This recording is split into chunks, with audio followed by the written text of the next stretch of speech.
President, distinguished faculty, I learned a long time ago that if you wanted to get anything done with Jim, you went to his wife. All kidding aside, the story Jim tells is absolutely accurate. I got what we call in my old neighborhood in Claymont, Delaware, I got shellacked in the first two primaries. And I kept saying, I'm waiting to go to South Carolina. No, I mean it sincerely, because I come from a state that has the 8th largest African-American population, and that's the source of all my support in Delaware, for real. And I got down here, and things were moving pretty slow.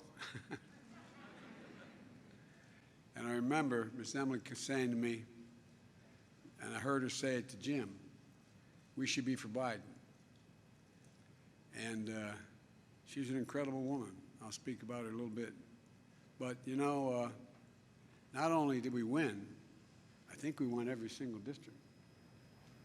And I just want you to know it matters. And Jim's saying to you, you know, if you don't succeed at first, try again.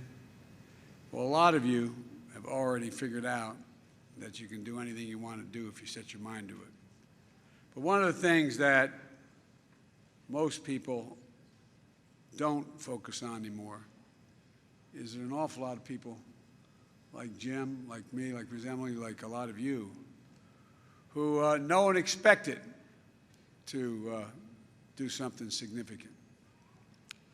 I come from a family raised in a 3-bedroom split-level home with 4 kids, a dad, mom, and a grandpop.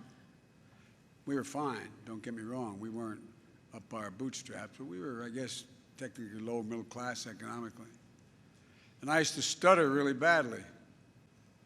And stuttering is the only thing everybody can still laugh like hell at, but it's devastating to a stutterer. If you ever saw the King's Speech, it's worth seeing. And I had trouble talking till I was well into high school.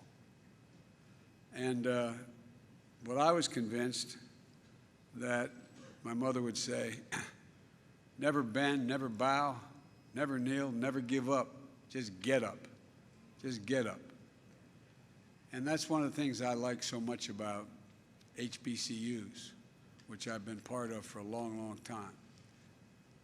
The reason I got elected in 1972 was because of an HBCU called Delaware State University. They organized for me.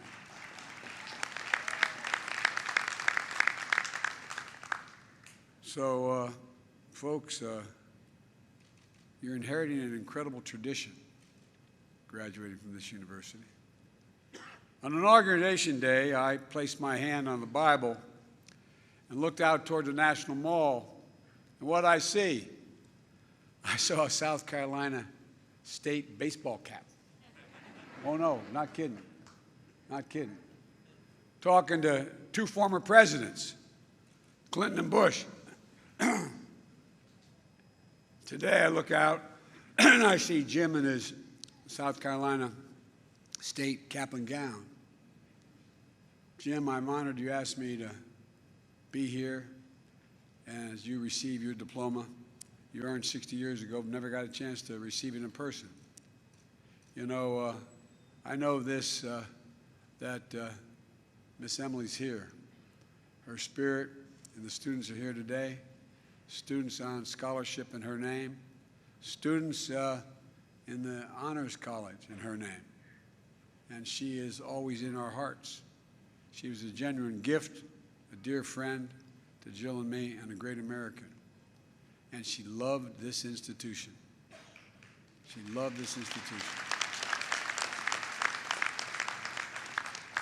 Thank you, President Conyers, the Board of Trustees, the faculty, staff, one of our nation's great universities. Though I'm from Delaware, I've got to put Delaware State up there. The president of Delaware State used to work for me, went and got his doctorate and said, this is not the good job, I'm going to be president of the university. But all kidding aside, of course, President Harris is a proud Howard alum.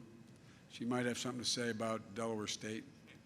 And to my family and friends, the class of 2021, I know the pride you feel for this day as well. Graduates, you already did this because Jim did it, but I always do it, and Jim, as usual, always is ahead of me.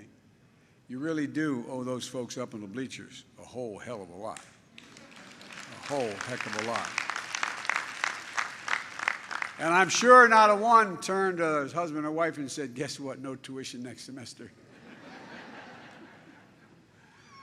But I just want to say to the parents, we know, like my family, we know the sacrifices you made to make sure this day arrived.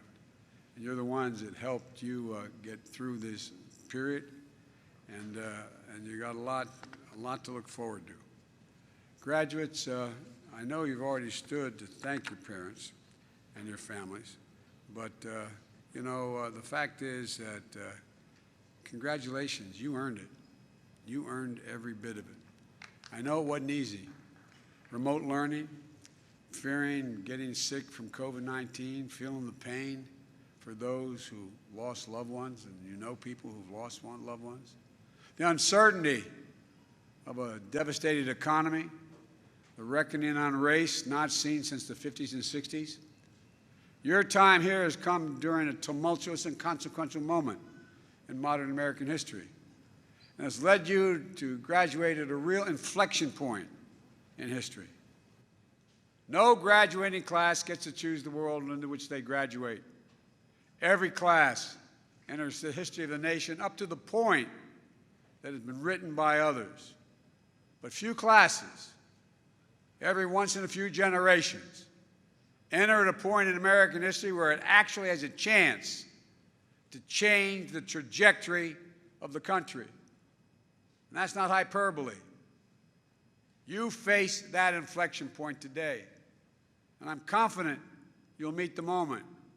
You're ready because you're part of a proud and sacred tradition, an HBCU tradition, more than 180 years of excellence, institutions that instill a sense of purpose and commitment to make a difference in all their students. Not just to lift up yourselves, but to lift up others. An institution grounded in the belief that every American of every race, background, and zip code should have a fair and equal chance to get as far as their God-given talents give them. Incubators of scholars and educators, advocates and athletes, leaders of industry and entertainment, faith and medicine, arts and science, the molders of trailblazers, visionaries, and public servants. You know it. You know it better than anyone. HBCUs have helped produce 40% of all the black engineers in America. 50% of all the black lawyers in America. 70% of all the black doctors and dentists in America. And 80% of all the black judges in America. Folks, I see HBCU excellence every single day in my administration, and I'm not exaggerating. Vice President Harris, my cabinet, Michael Reagan, administrator of the EPA, senior White House staff across my entire administration, graduates, I'm here to congratulate you, but also to let you know that your country, and this is not hyperbole, is counting on you. They're counting on you to change, to turn the dial at a moment we have a chance to do it. And that I'm committed to doing everything I can to make real the promise of America for all Americans, for all of you. That's why my administration has delivered $5 billion so far to HBCUs just this year. Just this year. With more to come. Because there's nothing you're unable to do if you have the product, if you have the laboratories, if you have, well, a lot of these HBCUs aren't endowed like these other universities. For South Carolina State, it helped to help clear the balances of more than 2,500 students in student debt. It helped students weather financial hardships caused by the pandemic and stay in school. It financed the residence hall, the largest in South Carolina. And that's why we're working to increase, and we will get it done with Jim's help in the House, Pell Grants by another $1,500 so particularly black students and lower-income families can attend community college, four-year schools, and black universities, HBCUs. That's why I'm proposing a historic investment to create and expand HBCU programs in high-demand fields like cybersecurity, engineering, and healthcare. These are the big-paying jobs getting out now. But too many HBCUs don't have the laboratories, don't have the capacity. They have the intelligence, they have the intellectual capacity, but they don't have the research dilemma in front of them. We're going to create new research and development labs to prepare students for jobs of the future and establish HBCU research hubs all across this nation. I also reestablished the President's Board of Advisors on HBCUs, led by a friend of mine, Dr. Tony Allen, the president of Delaware State University. As I said, used to work at my staff, to engage the private sector to advance HBCUs, and it's beginning to happen. I think your president will tell you. Vice President Harris is in constant contact with leaders of the Divine Nine. I signed an executive order to advance HBCU excellence across the administration in everything from policies to funding.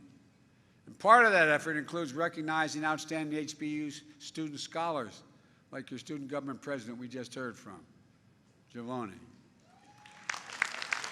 Congratulations. But there's always more we can do. We're going to lead the way just as Jim has led the way. What makes Jim so effective as the highest-ranking Southern African American ever in the House of Representatives is Jim never forgets where he came from. Don't you ever forget where you came from. That's your secret power. You understand. There's no one more effective who knows how to get things done than someone who understands the need to get things done and the people who need it. I mean it. Who understands what folks are going through. That's Jim, and that's many of you, and that was me graduating years ago. With the infrastructure law I just wrote and signed into law, and that Jim did so much to pass, we're going to create better jobs for millions of people, to rebuild our roads, highways, bridges, cities, small towns, rural communities. It means more opportunities for black businessmen, black contractors, black engineers, building black communities back to where they have to be. And I mean it. So if you don't know the community, it's hard to know what it needs. It means every American, every child being able to turn on a faucet and drink clean water because we're going to rip up every lead pipe in America. And something that Jim has really championed. It means everyone should be able to access high-speed internet, urban, suburban, and rural. Graduates, you lived it. No student should have to go to a coffee shop or a fast food restaurant to get the internet so they can do their homework. We're going to make sure it never happens again. This is the United States of America, for God's sake. And in criminal justice reform, we need it from top to bottom. I believe we need judges who understand the experience of the people where they come from. That's why I'm proud I appointed more black women to the federal bench and the circuit courts and more former public defenders to the bench than any administration in American history. The previous record was 3 black women in 8 years. We've confirmed 4 in less than 8 months, and there's more we can do. There will be lawyers and judges who will be in charge, who understand real people and the needs of people. On police reform, I share the frustration, and I know the family well, George Family Justice Act and Policing Act. I know the family well. It's not been passed in the Senate, but the fight's not over. Despite Republican obstructionism in this bill, we've made changes to the federal law enforcement policies that I have the ability to do with the stroke of a pen. The Justice Department has banned chokeholds, restricted no-knock warrants, required federal agents to wear and activate body cameras. It also ending the Justice Department's use of private prisons, rescinding previous administration requirements that U.S. attorneys seek the harshest penalties. The Justice Department has opened a pattern and practice investigation into systemic misconduct of police departments in Phoenix, Louisville, Minneapolis, Mount Vernon, New York. But we're just getting started. This administration is going to continue to fight for meaningful police reform in Congress and through additional executive actions. And you will be our next generation of elected officials, police chiefs, civil rights leaders, leading the way. See what just happened in New York City? First black woman head of the police department.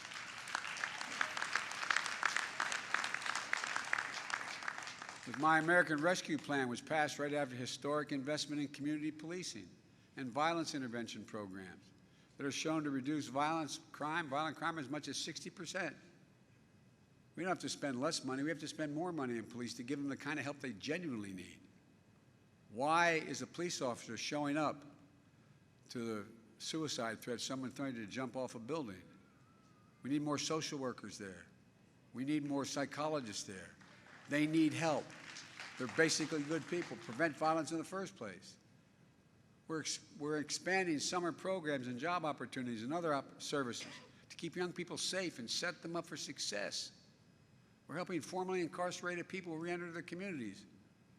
Somebody gets out of jail now after serving their time. What do they get? They get a bus ticket and 25 bucks. And they end up under the same bridge that got them there in the first place. So I'm going forward to make sure that everything that's available to anybody else is available to them, notwithstanding the fact they had already served their time. We're going to reinstate access to Pell Grants, job training, apprenticeships, proven pathways to a better life. But we need you. We need you to lead a lot of these efforts. We're also working to stem the flow of firearms and rogue gun dealers, the current epidemics of gun violence in this country. No greater victims than the black communities. We talk about these massive shootings. Well, guess what? There's a massive shooting every day in urban America, the number of lives that are taken. But you'll lead the way as community leaders, educators, faith leaders, nonprofit leaders. So my daughter's doing right now, she's a social worker. She's heading up boys and girls clubs all across the country. You got to give people alternatives. You got to give them a reason to think they can make it. We're also going to use the federal government's purchasing power to unlock billions of dollars in new opportunities for devastated small businesses, including minority-owned small businesses to access government contracts. The goal I've set is 50% increase in the number of minority contracts going to minority firms by the year 2025. Because, folks, what we learn? We learned there's no difference between a black entrepreneur and a white entrepreneur in success, except the black entrepreneur usually doesn't have a lawyer, usually doesn't have someone who is going to be there, an accountant, to get it all set up. Their idea is as profound, but the help is missing. You'll be the entrepreneurs and business owners accessing that opportunity and reinvesting in your communities. On housing, it isn't right. If a builder goes out and builds the exact same home in two different sides of an interstate, one in an all-white neighborhood and one in an all-black neighborhood, same exact home, the moment the last screw or bolt is put into that home and somebody occupies it, the black home is worth 20% less than the white home. The moment. You live in a black community, you have a better driving record, someone lives in an all-white community. Same automobile, your insurance is going to be higher. It isn't right. That home owned by a black family is appraised at a lower rate. At the same time, the home owned by the white family is raised more. We're aggressively taking on housing discrimination. How do folks make it to the middle class from working class circumstances? And many of you have done that. Many of your parents have. You build equity in your home. That's how 90% of the folks make it to the middle class. They get an opportunity to own a home and they build equity in the home. Allows them to borrow it against later, to send their kids to school, to do a whole range of things. And you're going to be the ones having to lead the way, not the ones just benefiting. You're the ones going to have to lead the way because you understand. Maybe most important of all, we have to protect that sacred right to vote, for God's sake. Think about it. I got started in politics because of the civil rights movement. I noticed some of you were looking at it. I thought you were wondering, how does he know the black national anthem? Well, because I sat in a black church after going to 7 o'clock Mass. I happen to be a practicing Catholic. At 10 o'clock on the east side, getting ready to go out and desegregate restaurants and movie theaters in my state. Well, guess what? I've never seen anything like the unrelenting assault on the right to vote. Never. I don't think any of you have on this stage ever seen it. Not a joke. And folks, you know, as John Lewis said, it is the only, without the right to vote, there is no democracy. It's not just about who gets to vote or making it easier, as we used to try to do to make people eligible to be able to vote. It's about who gets to count the vote, whether your vote counts at all. Folks, I was chairman of the Judiciary Committee for a long time. At the end of my stint, before I became vice president, I was able to pass the extension of the Voting Rights Act for 25 years, and guess what? And convinced Strom Thurmond of South Carolina to vote for it. No, not a joke. I thought, we're finally beginning to move. But this new sinister combination of voter suppression and election subversion, it's un-American, it's undemocratic, and sadly, it is unprecedented since Reconstruction. Vice President Harris is leading the efforts for us, but on the anniversary of Bloody Sunday, I directed every single federal agency in the United States government to promote access to voting, and each agency is heading and heeding the call. For example, the Department of Veterans Affairs is going to make it easier for veterans and their families to register to vote. You know why? Because we're going to use VA facilities, and they're going to open them up for everybody, and nobody's going to stop anybody. But across the board, in addition, the Justice Department, my Justice Department has doubled the voting rights enforcement staff, challenging the onslaught of state laws undermining the right to vote. We've supported Democrats fighting for voting rights bills since day one of our administration, making sure that we have unanimous support among Democrats in the Senate, which we do. But each and every time it gets to be brought up, that other team blocks the ability even to start to discuss it, that other team. What used to be called the Republican Party. But this battle's not over. We must pass the Freedom to Vote Act and the John Lewis Voting Rights Act. We must. And we're going to keep up the fight until we get it done, and you're going to keep up the fight, and we need your help badly. And finally, we continue to confront the oldest and darkest forces in this nation, hate and racism. You know, there's a through line from Owensboro massacre that happened 53 years ago that killed 3 students for whom this very area, this very arena is named, to darkness that pierced the grace of Mother Emanuel Church in Charleston, which I visited right afterwards 6 years ago, to the torches, those you ever think you'd see in the modern times, people coming out of the fields down in in Charlotte, Virginia, Charlottesville, Virginia, carrying torches and Nazi banners, screeching the most anti-Semitic and anti-black rhetoric in history. Hundreds and hundreds of them. And when asked,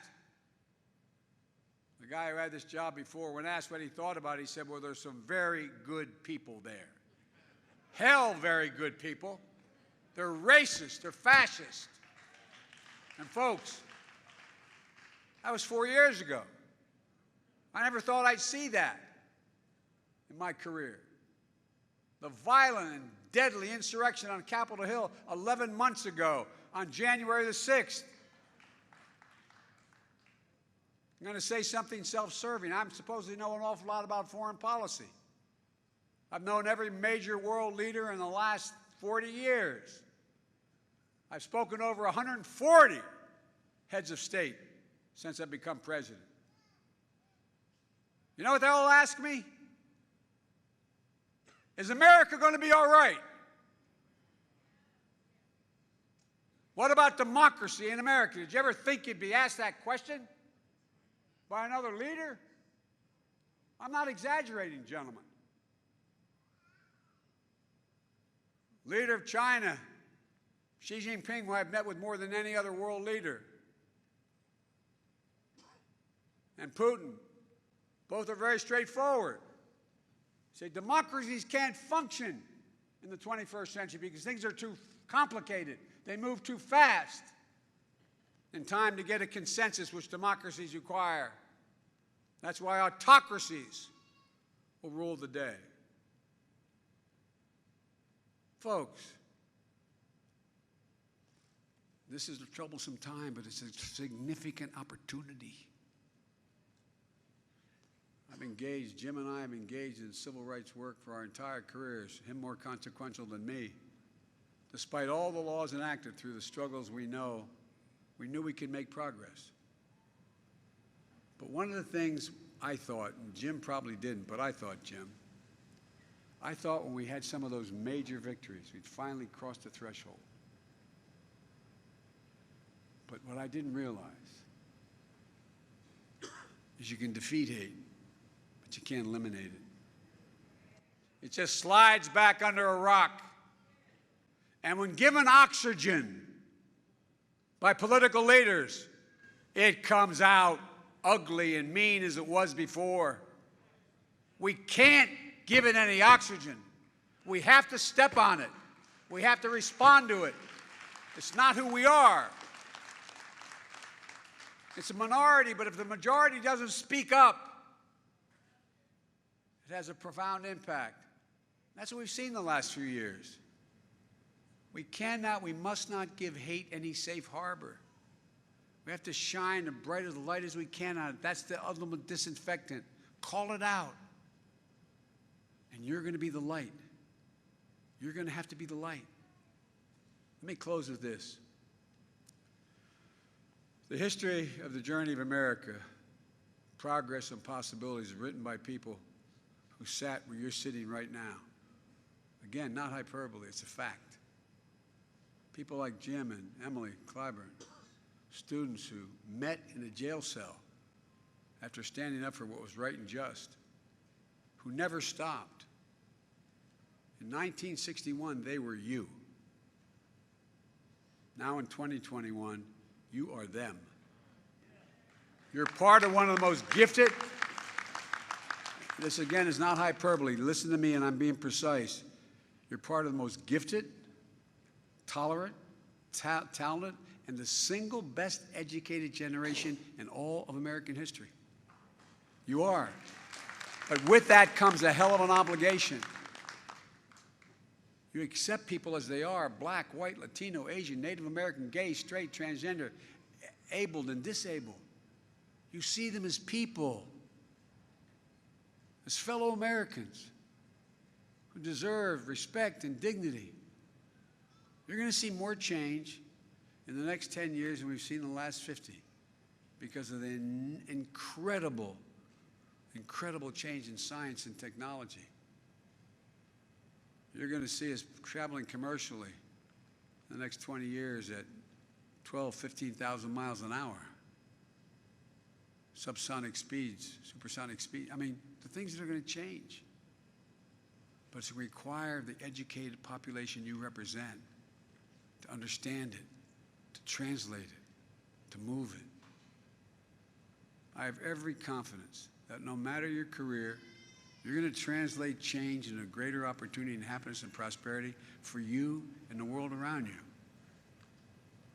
When I looked out on Inauguration Day, I saw that South Carolina baseball cap that I saw.